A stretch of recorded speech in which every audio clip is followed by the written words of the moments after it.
ನಮಸ್ಕಾರಗಳು ಸ್ನೇಹಿತರ ಎಲ್ಲರಿಗೂ ಹೊಸ ಜೋಡಿ ಚಾನಲ್ಗೆ ಸ್ವಾಗತ. ಫ್ರೆಂಡ್ಸ್, ಇವತ್ತಿನ ಪರಿಚಯದ ಹುಡುಗಿ ಬೆಂಗಳೂರು ಮೂಲದವರು. ಸುಂದರವಾಗಿ, ಶಾಂತವಾಗಿ ಎಲ್ಲರ ಮನವನ್ನು ಗೆಲ್ಲುವಂತಹ ಸ್ವಭಾವವನ್ನು ಹೊಂದಿದ್ದಾರೆ. ವಯಸ್ಸು 25 ವರ್ಷ ಎಂದು ತಿಳಿಸಲಾಗ್ತಿದೆ. ಎತ್ತರ 5.4 ಕೋಡಿ ಎಂದು ಹೇಳಿಕೊಂಡಿದ್ದಾರೆ. ಇವರು ಇಂಜಿನಿಯರಿಂಗ್ ಅನ್ನು ಮುಗಿಸಿ IT ಕಂಪನಿಯಲ್ಲಿ ಕೆಲಸವನ್ನ ಮಾಡ್ತಿದ್ದಾರೆ ಎಂದು ಕೂಡ ತಿಳಿಸಿಕೊಟ್ಟಿದ್ದಾರೆ. ಒಳ್ಳೆಯ ಚೇತನ, ಸಾಫ್ಟ್ ನೇಚರ್ ಹಾಗೂ ಸಂಸ್ಕಾರವನ್ನ ಕಾಪಾಡಿಕೊಂಡು ಬದುಕುವ ಗುಣ ಇವರಲ್ಲಿ ಇದೆ ಎಂದು ಕೂಡ ತಿಳಿಸಲಾಗ್ತಿದೆ. ಸ್ನೇಹಿತರ, ಅವರಿಗೆ ಯಾವ ರೀತಿ ಗಂಡು ಬೇಕು ಎಂದು ಕೂಡ ತಿಳಿಸಿಕೊಟ್ಟಿದ್ದಾರೆ. ಇವರಿಗೆ ಬೇಕಾದಂತಹ ವರ ಹೊಣೆಗಾರಿಕೆಯನ್ನು ಹೊಂದಿರಬೇಕು, ಹಾಗೆ ಜೀವನದ ಬಾಳ ಸಂಗಾತಿಯಾಗಿ ಗೌರವದಿಂದ ನೋಡಿಕೊಳ್ಳುವಂಥವನು ಇರಬೇಕು ಎಂದು ಬಯಸುತ್ತಿದ್ದಾರೆ. IT, ಬ್ಯಾಂಕಿಂಗ್ ಅಥವಾ ಸರ್ಕಾರಿ ಹುದ್ದೆಯಲ್ಲಿರಲಿ, ಆದರೆ ಮನಸ್ಸು ಬಂಗಾರವಂತಾಗಿರಬೇಕು ಎಂಬುದು ಇವರ ಆಸೆಯಾಗಿದೆ ಎಂದು ಕೂಡ ತಿಳಿಸಿಕೊಟ್ಟಿದ್ದಾರೆ. ಫ್ರೆಂಡ್ಸ್, ಯಾರಾದರೂ ಇಂತಹ ಗುಣಗಳು ಇದ್ದರೆ ಬೇಗ ಕರೆ ಮಾಡಿಕೊಂಡು ಬನ್ನಿ ಎಂದು ಕೂಡ ಕೇಳಿಕೊಂಡಿದ್ದಾರೆ.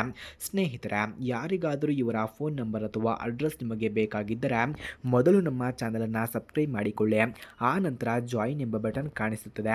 ಜಾಯಿನ್ ಬಟನ್ ಮೇಲೆ ಕ್ಲಿಕ್ ಮಾಡಿ ನಮ್ಮ ಮೆಂಬರ್ಶಿಪ್ಗೆ ಜಾಯಿನ್ ಆದವರಿಗೆ ಮಾತ್ರ ನಾನು ಇವರ ಫೋನ್ ನಂಬರ್ ಹಾಗೂ ಅಡ್ರೆಸ್ಸನ್ನು ನಿಮಗೆ 100ಗೆ 200% ಸೆಂಡ್ ಮಾಡುತ್ತೇನೆ. ಹಾಗೆ ಸ್ನೇಹಿತರೆ, ಇವರ ಕುಟುಂಬದ ಮಾಹಿತಿಯನ್ನು ನಾವು ನೋಡೋದಾದ್ರೆ, ಇವರ ತಂದೆ ನಿವೃತ್ತಿ ಸರ್ಕಾರಿ ನೌಕರರು, ತಾಯಿ ಗೃಹಿಣಿಯಾಗಿದ್ದಾರೆ. ತಮ್ಮ ಒಬ್ಬರು BE ಓದುತ್ತಿದ್ದಾರೆ ಎಂದು ತಿಳಿಸಿಕೊಟ್ಟಿದ್ದಾರೆ. ತುಂಬ ಸಾಂಪ್ರದಾಯಿಕ, ಒಳ್ಳೆಯ ಮೌಲ್ಯಗಳನ್ನು ಹಿಡಿದು ಬದುಕುತ್ತಿರುವಂತಹ ಮಧ್ಯಮ ವರ್ಗದ ಸಂಸ್ಕಾರ ಇವರದ್ದು ಎಂದು ಕೂಡ ತಿಳಿಸಲಾಗ್ತಿದೆ. ಫ್ರೆಂಡ್ಸ್, ಹಾಗೆ ಅವರ ಗುಣಗಳನ್ನು ನಾವು ನೋಡೋದಾದ್ರೆ, ಅವರಿಗೆ ಅಡುಗೆ ಮಾಡುವುದು ತುಂಬ ಇಷ್ಟ ಎಂದು ಕೂಡ ತಿಳಿಸಿಕೊಟ್ಟಿದ್ದಾರೆ.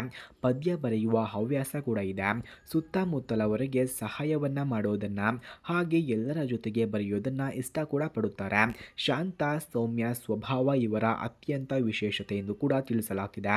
ಫ್ರೆಂಡ್ಸ್, ಹಾಗೆ ಅವರು ಅನುಭವಿಸಿದಂತಹ ಕಷ್ಟಗಳನ್ನು ನಾವು ನೋಡೋದಾದ್ರೆ, ಕಾಲೇಜ್ ದಿನಗಳಲ್ಲಿ ಸ್ವಲ್ಪ ಆರ್ಥಿಕ ಸಮಸ್ಯೆ ಎದುರಿಸಿದರೂ ಎಂದಿಗೂ ಹಿಂಜರಿಯದೆ ಸ್ವತಃ ಪ್ರಯತ್ನಿಸಿ ತನ್ನ ಜೀವನವನ್ನು ಕಟ್ಟಿಕೊಂಡಿದ್ದಾರೆ. ಯಾವ ಸಂಕಷ್ಟ ಬಂದರೂ ಮನೋಬಲದಿಂದ ಅದನ್ನು ಎದುರಿಸುವ ಶಕ್ತಿ ಇವರಲ್ಲಿದೆ ಎಂದು ಕೂಡ ತಿಳಿಸಲಾಗ್ತಿದೆ. ಫ್ರೆಂಡ್ಸ್, ಮದುವೆಯ ಬಗ್ಗೆ ಇವರ ಅಭಿಪ್ರಾಯವನ್ನು ನಾವು ನೋಡೋದಾದರೆ, ಮದುವೆ ಎನ್ನುವುದು ಕೇವಲ ಇಬ್ಬರು ವ್ಯಕ್ತಿಗಳ ಸಂಬಂಧವಲ್ಲ, ಅದು ಎರಡು ಕುಟುಂಬಗಳ ಸಂಯೋಗ ಎಂದು ತಿಳಿಸಿಕೊಟ್ಟಿದ್ದಾರೆ. ಪರಸ್ಪರ ಗೌರವ, ಪ್ರೀತಿ ಹಾಗೂ ಒಗ್ಗಟ್ಟು ಇದ್ದರೆ ಮದುವೆ ಸುಂದರವಾಗುತ್ತದೆ ಎಂದು ಇವರ ನಂಬಿಕೆಯಾಗಿದೆ.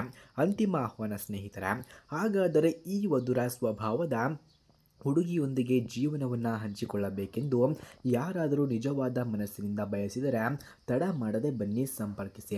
ಇವಳ ಜೀವನದ ನಿಜವಾದ ಸಂಗಾತಿಯಾಗಿ ಬಾಳ ಬಯಸುವವರನ್ನು ನಾವು ಆತ್ಮೀಯವಾಗಿ ಸ್ವಾಗತಿಸುತ್ತೇವೆ. ಫ್ರೆಂಡ್ಸ್, ಯಾರಿಗಾದರೂ ಈ ಹುಡುಗಿಯ ಫೋನ್ ನಂಬರ್ ಅಥವಾ ಅಡ್ರೆಸ್ ನಿಮಗೆ ನಿಜವಾಗಿಯೂ ಬೇಕಾಗಿದ್ದರೆ ಮೊದಲು ನಮ್ಮ ಚಾನಲನ್ನು ಸಬ್ಸ್ಕ್ರೈಬ್ ಮಾಡಿಕೊಳ್ಳಿ. ಆ ನಂತರ ಜಾಯಿನ್ ಎಂಬ ಬಟನ್ ಕಾಣಿಸುತ್ತದೆ. ಜಾಯಿನ್ ಬಟನ್ ಮೇಲೆ ಕ್ಲಿಕ್ ಮಾಡಿ ನಮ್ಮ ಮೆಂಬರ್ಶಿಪ್ಗೆ ಜಾಯಿನ್ ಆದವರಿಗೆ ಮಾತ್ರ ಇವರ ಫೋನ್ ನಂಬರ್ ಹಾಗೂ ಅಡ್ರೆಸ್ಸನ್ನು ನಾನು ನಿಮಗೆ 100ಗೆ 200% ಸೆಂಡ್ ಮಾಡುತ್ತೇನೆ. ಧನ್ಯವಾದಗಳು.